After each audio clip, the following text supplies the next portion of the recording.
Good afternoon all. आज हम बात करेंगे इम्प्लांट्स को लेकर के।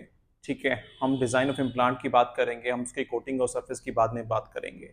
लास्ट लेक्चर में हमने इम्प्लांट कंपोनेंट्स के बारे में बात की थी आपसे। इम्प्लांट्स कंपोनेंट्स को लेकर के हमने ये बात की थी कि जब हम कोई फिक्सर लगाते हैं या कोई इम्प्लांट लगाते हैं उसके बाद और क्या क्या स्टेप्स होते हैं जब तक हम प्रोसेस प्लेसमेंट नहीं करते। ठीक है, जैसे हमने फिक्सर लगा दिया तो फिक्सर लगाने के बाद हमने कवर स्क्रू लगाया था, right.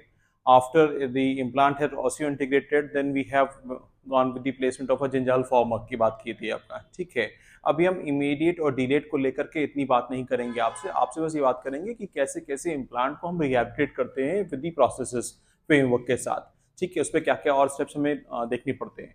Once we have given the gingival former, after that we are going to go for a impression post. ठीक है, हम इम्प्रेशन पोस्ट लेकर के जो इम्प्लांट जिस पोजीशन पे हम लगाया है हमने उसको हमें लैब तक पहुंचाना है आपका, उसकी पोजीशनिंग को। ठीक है, उस एंगुलेशन को। तो कहीं ना कहीं हम इम्प्रेशन पोस्ट का सहारा लेते हैं आपका। Impression post of two types हमने बात की थी। इन सब चीज़ों के बारे में फिर फर्दर डिटेल में जरूर बात करेंगे हम। ठीक है, that is direct and indirect आपका। ठीक है, आफ्टर डायरेक्ट इनडायरेक्ट इसी बीच में एक अबटमेंट की बात आई थी कि अबटमेंट भी होता है। What is an abutment? It is basically a connection between the implant and the processes. उन दोनों के बीच में जो कनेक्शन स्टैब्लिश होता है वो अबटमेंट करता है। अबटमेंट में might be of two types, stock abutments या custom made abutments, hex abutments या नॉन हेक्स अबटमेंट्स। इस तरह की कई क्लासिफिकेशन है अबटमेंट्स को लेकर के। ठीक है, okay.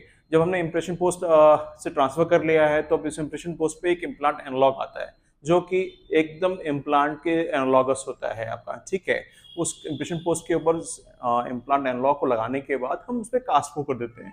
That caste which is replica of the oral cavity जहां इम्प्लांट प्लेस किया गया है वो exact position of the implant को डिफाइन करने लगता है। अब इस एनालॉग के ऊपर हम अबटमेंट कहाँ लगा करके अपना प्रोस्थेटिक वाला पार्ट कंपोनेंट हम स्टार्टअप कर लेते हैं, हम काम करना शुरू कर देते हैं, राइट। इसी बीच में हमने एक बात की थी आपसे कि वैक्सिंग स्लीव होती है।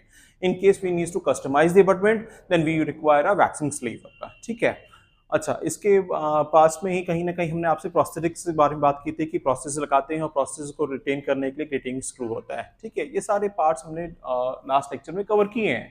अब हम बात करने जा रहे हैं स्पेसिफिकली इम्प्लांट के बारे में आपका, दैट इज फिक्सर के बारे में आपका। How much do you know about your implants? Are the modification need of the R? क्या मतलब है कि आप कितना जानते हो अपने इम्प्लांट को के बारे